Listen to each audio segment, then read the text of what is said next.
Here.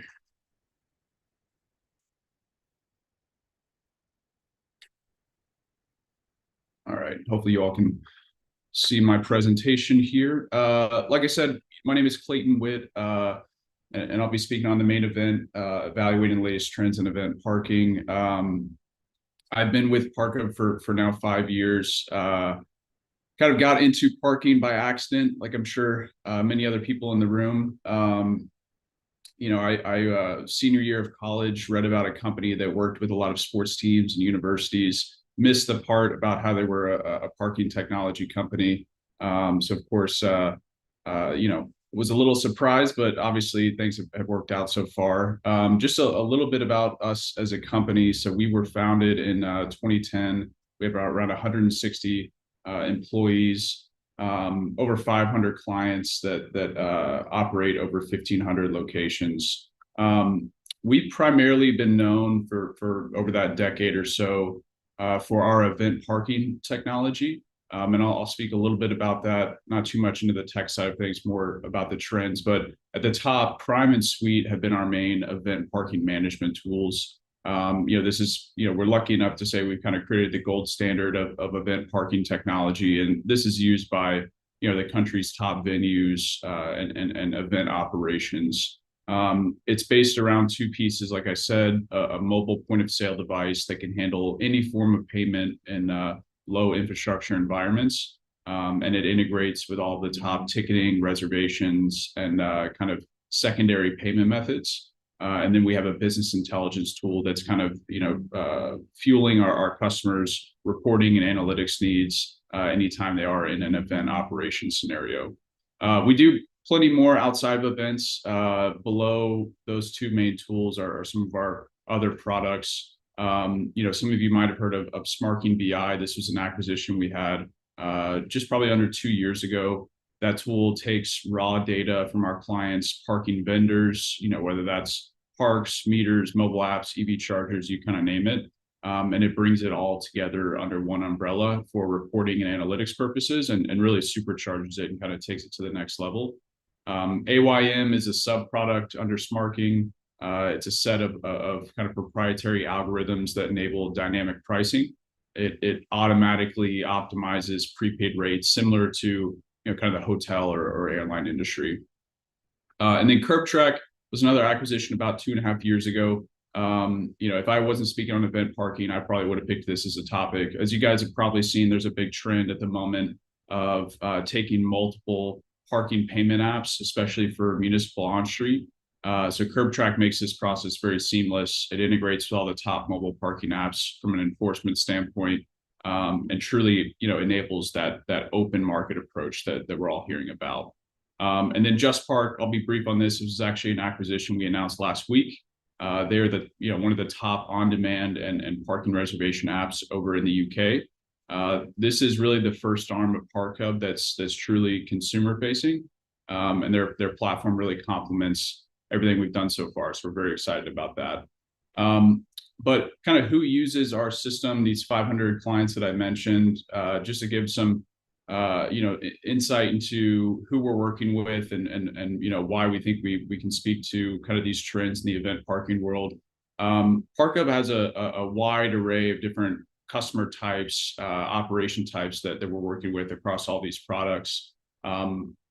These same systems are used by about 65 to 70% of pro sports teams across the 5 major leagues. I threw up, some of our more local references. Obviously, had to have the Cowboys in there. They're obviously America's team. I know we've got a lot of fans in the room, of course, and maybe not. And for anybody that might be, now standing up and walking out of the room, I'm sorry. I'll reel it back in. Outside of that, parking operators, universities, about 100 or so D1 universities across the country, entertainment, concert venues, festivals, fairs, you kind of name it, and then obviously municipalities as well. Our largest client at Park-Hub is actually the state of New York. If you ever go to a state park operation, you'll usually see our technology deployed out there. They leverage, at any point, 600 to 800 different of our mobile point of sale devices, those Prime devices, to manage entry into the parks, to obviously manage parking as well.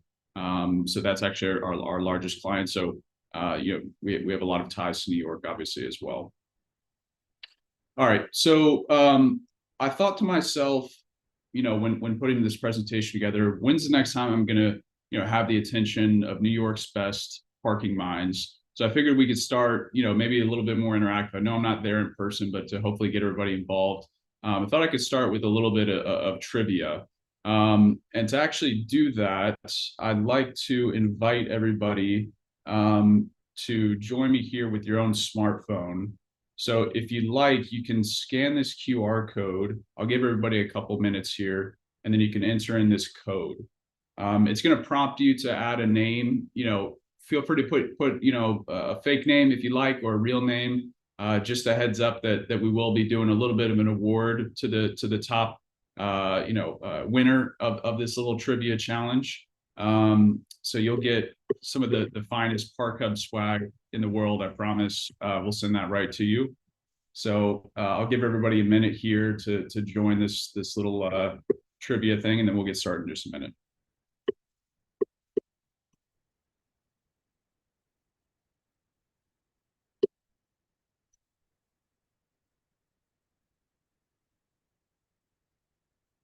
While everybody's kind of joining in, set a couple of ground rules for this trivia challenge. So there's going to be 4 questions. Questions are going to be covering universities, pro sports, minor league sports, specifically MILB, and then destination / our New York State Parks clients. So there's going to be 4 choices per question. I'll do my best to read off the question pretty quick. You can give an answer whenever you're ready. I will say you get more points the quicker you answer the question. So if you think you've got a good idea, feel free to answer it quick. Give everybody about 30 more seconds here.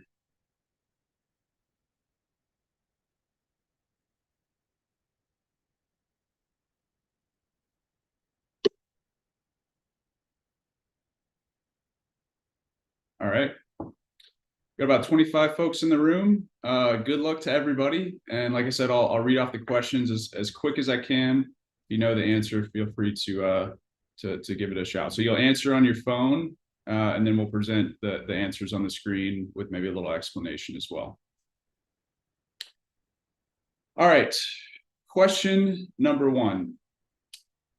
Which university had the busiest football game last season in terms of total cars parked? Your options are Sacred Heart at UConn, Wagner College at Rutgers, West Point at Syracuse, or Harvard at Yale. Got about 30 more seconds on the clock. Just waiting for a few more folks. So obviously tried to make as many of these New York / tri-state as possible, and we're all done. So the answer was Wagner College at Rutgers. Rutgers parked over 4,000 cars at their stadium in their win over Wagner College last season. All right, take a little look. Leaderboard. So let's see, LP and Eric Menzel at the top.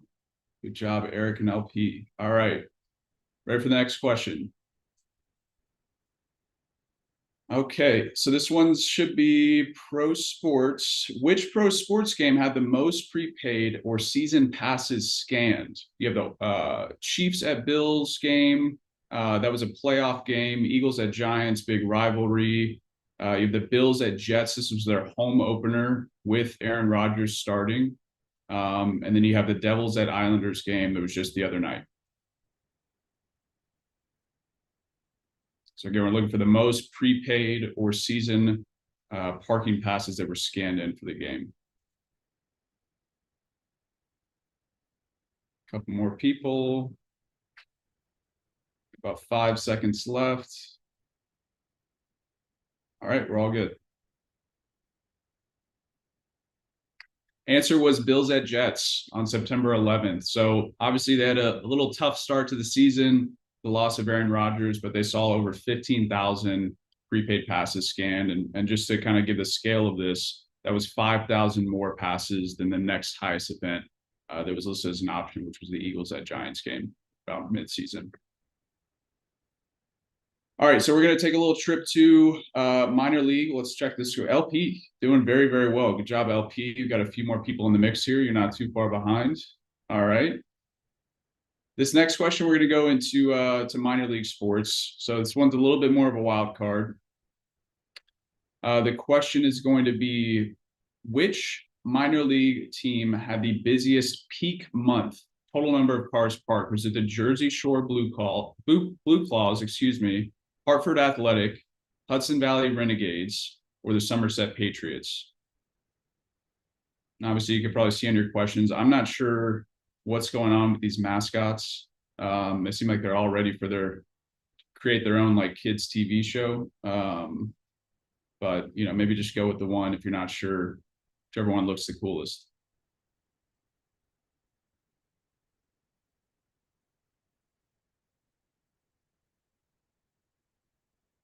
One more person, 5 seconds.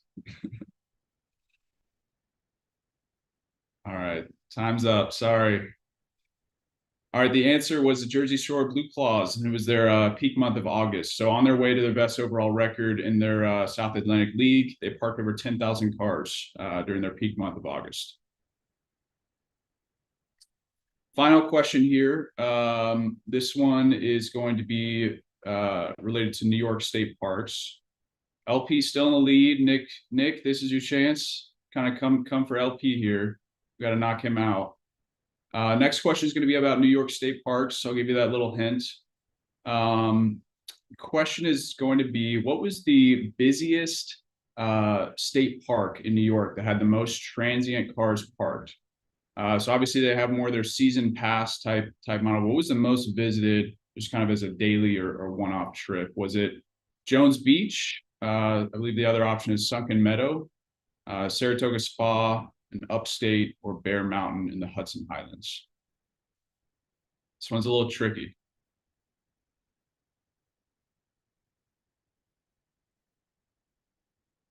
All right, everybody's in. Everybody knew this one pretty quick. And the answer was Jones Beach State Park. They saw over 235,000 transient parkers over the course of 2023, over 40,000 more than the next busiest state park, which was Robert Moses. All right, and the drum roll for the winner here. LP. So LP, man, Nick as well, you were very close. So at the end of this little presentation, I'll have my email up. Feel free to send me a note to claim your award, and appreciate everybody playing. All right. Hopefully that was a little fun start. Like I said, no, I couldn't be there in person, so I wanted to make it a little interactive. So obviously this presentation is on some of the trends we're seeing. To kind of start the panel, I wanted to take a little, rewind the clock a little bit. Obviously, coming out of COVID, we've seen these massive changes to event parking operations and just parking at a whole. And it's sometimes funny to take a look back and think and see how we used to think about different things. I've got a quick video here that I'll just play, 30 seconds long. Yeah. Should I catch up on that? Yeah. Large, small fry. The Home of the Whopper is offering cash or credit. I think it's pretty bad if you have to use a credit card when you go to a fast food restaurant for something as little as $3.10. I use my GM card and I get a 5% rebate. If I eat here long enough, I'll be able to buy a pickup truck. Burger King bosses say workers won't have to figure out how much change the customer gets back. I just hope it doesn't slow things down at the cash and carry, that people are going to be having to call New York and get the confirmation or, whatever it is, because when I want a Whopper, I want it now. Just another way to spend. All right, so that video is from 1993, and it was showing the first Burger King location that decided to not just accept cash, but also take credit card.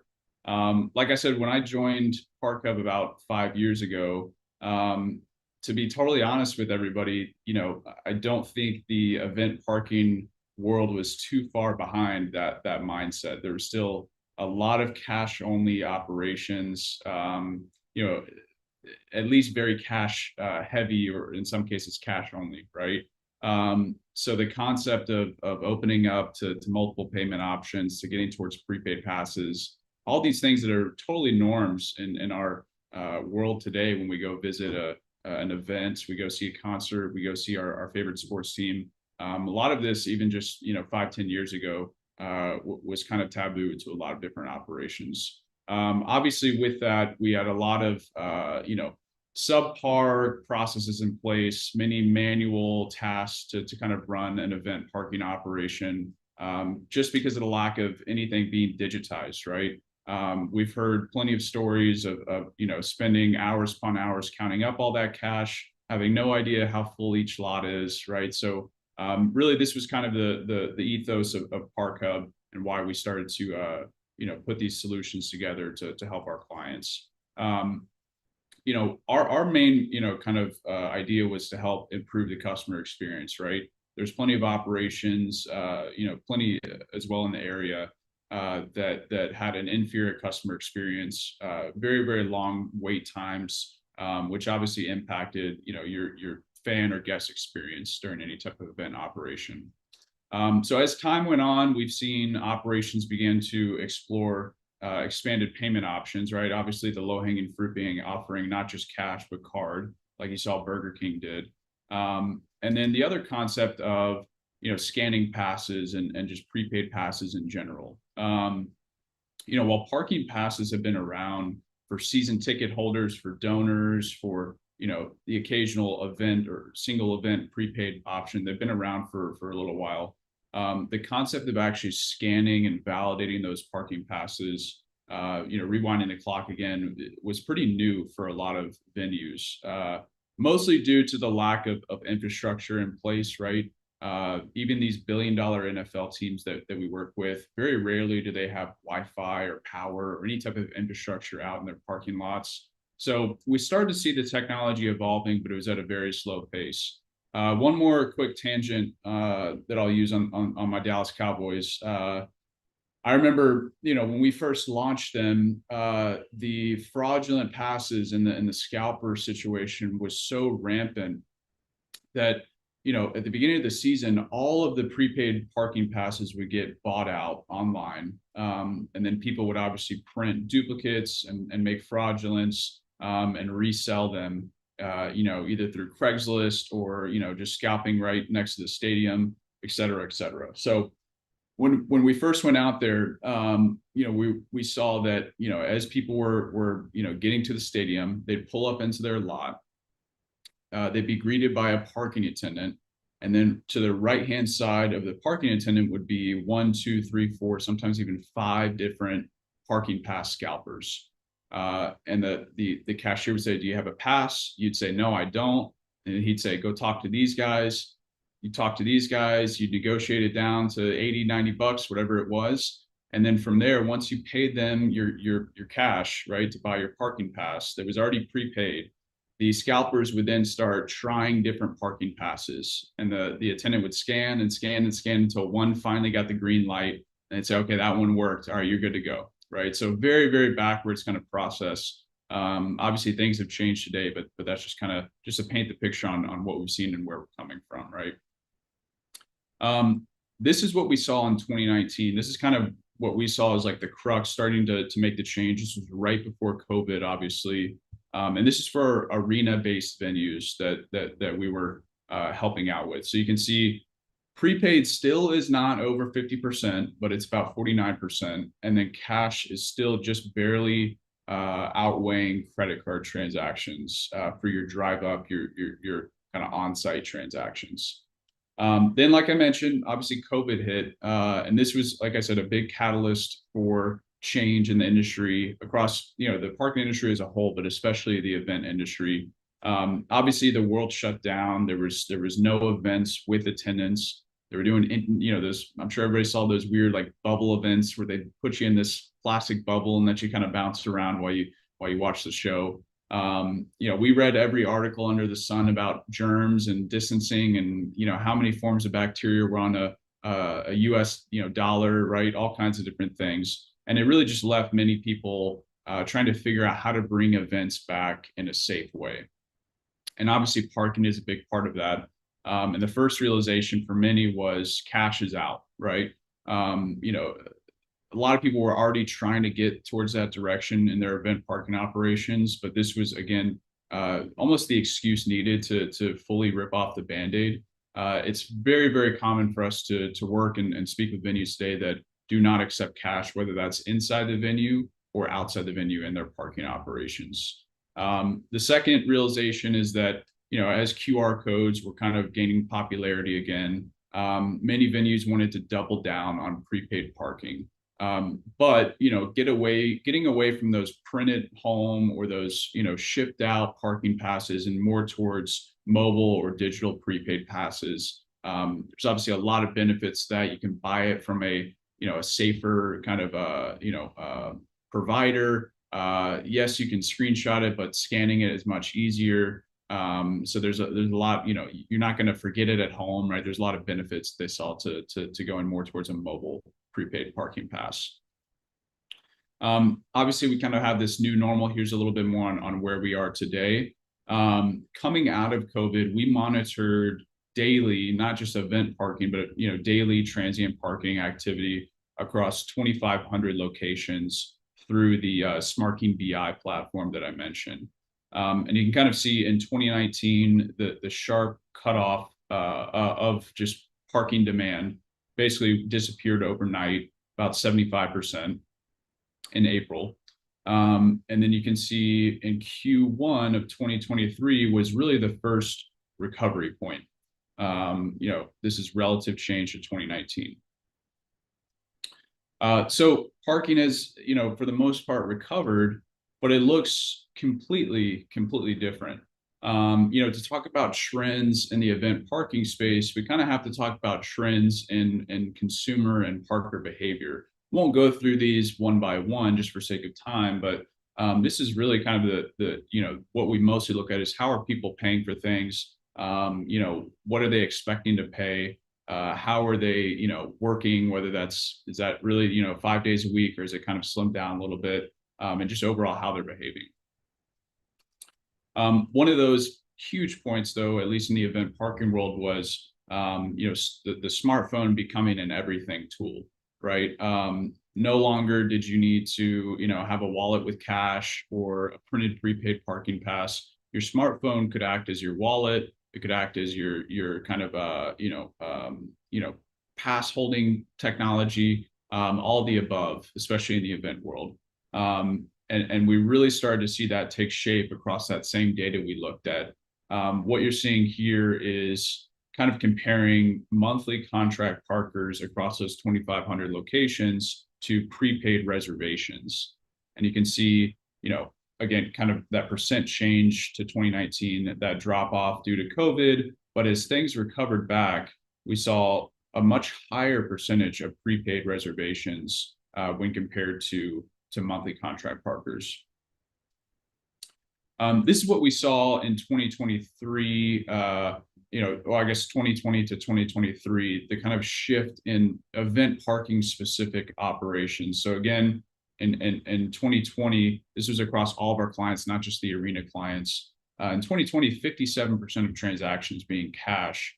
And you started to see that drop off slowly but surely and kind of evenly split between prepaid and credit card, that remaining share. Now you can see, at least at the end of last year, what we saw: 17% cash, 47% credit card, and 36% prepaid. Already looking into 2024, we're seeing this cash number dwindle down even further. I wouldn't expect to see it in the single digits, near the end of this year, or at least 2025. Not just that, but there's new kind of payment methods that are being added to operations. An example that I want to show today was Hard Rock Stadium in Miami, right? They've actually transitioned about 30 to 40% of their guests to pay with parking through their SunPass system, their toll tag, their Easy Pass system that's used statewide, right? They knew and they looked at and they saw that most people have a SunPass, kind of window cleaning. They worked with that provider and with us to kind of, find a way to actually bill and charge those patrons. So they have dedicated lanes now just for the SunPass platform. So if somebody's coming to an event, they can just jump in that lane, super easy in and out. And they don't even need to worry about rolling their windows down to get into the parking operation. Oops. Not just that, but again, the prepaid parking passes have really expanded. I think one thing oops, I think I actually skipped the slide here. The other item that I wanted to talk about was, the push that we're seeing from organizations to build as many elements of their event experience and operations within a team or a venue app, right? So we're seeing, this concept of, again, with the smartphone being the everything tool, a lot of teams and venues want to create an app that can be used as well in conjunction with that. So through this app, I can get access to concessions, to merchandise, obviously to parking as well. So we're seeing this as a big trend throughout the industry, just the same. I think, with that, there's definitely a need for, these parking assets to be able to speak to all these different systems that I've kind of mentioned just over these past couple of slides, right? Whether it is the ticketing platforms, the app providers, the SunPass, EasyPass, toll tag type systems, these traditional payment methods of cash and card, right? While credit card is still going to be a big factor, we think these other kind of alternate payment methods are really going to be the ones to replace that last little bit of cash and then grow pretty exponentially from there. The other thing that we're seeing just trend wise is the traditional sports venue, concert venue, et cetera, is really just completely disappearing. Many new venues that are breaking ground over these last couple of years are not mimicking like the standalone stadium, the standalone ballpark, where that's all it is, that's what you go there for, et cetera. Instead, what we're seeing is they're being built, now in core areas of cities. They're woven in between transient, commercial, residential, and retail establishments. Really, what they're trying to create is an entertainment district or a hub, and that concept is really growing, and that's obviously further impacting the overall mobility ecosystem of a lot of cities that we're seeing. I'll walk through a little bit of data here. Again, just going back to, the need for systems that speak to these other platforms. Once you have that all in one place, we can get some really interesting data back. And this is really just a good way to prove it. It'd be very easy just to throw pro sports in one bucket and say, oh, well, all pro sports games are going to be relatively the same from a parking operation standpoint. But we can see that they're drastically different. Even if you look at NHL versus NFL, this is the percentage of cars that arrive an hour before the actual event start time, right? So the first tip, the puck drop, the kickoff, whatever that might be, 60 minutes before, we find that NHL, 61% of people have already parked, but NFL, 75% of people have already parked. And that's a big number when you're talking about, those 15,000 or 20,000 plus space operations. And then we also have some utilization numbers that show the drastic difference between each league, right? So we can start to look at specific events and start to group these together and really get a predictive model for what we can expect. Again, I won't speak too much on these, but these are kind of the reports and models that we often put together for our clients, just so they can better understand their how their consumers are behaving, how they're arriving, when they're arriving, et cetera, et cetera. Again, just to reiterate, our whole ethos is, providing systems that can speak to all of your other native platforms, and really track useful data, and handle those large amounts of ingress or throughput. So that's probably about it from my end. Wanted to leave a little bit of time for any questions. I hope this was fun. If we can ever help you guys out with anything, please don't hesitate to reach out. We've got an awesome team of experts here on staff that focus on a variety of different topics. LP, I think it was you that won. So feel free to shoot me an email to claim your prize. But I'll take a little pause there for any questions. And thank you guys for the time. Really appreciate it. Any questions? We don't have a very inquisitive group today. No? Thank you so much, Clayton. Thank you, Clayton. Absolutely. Thank you guys.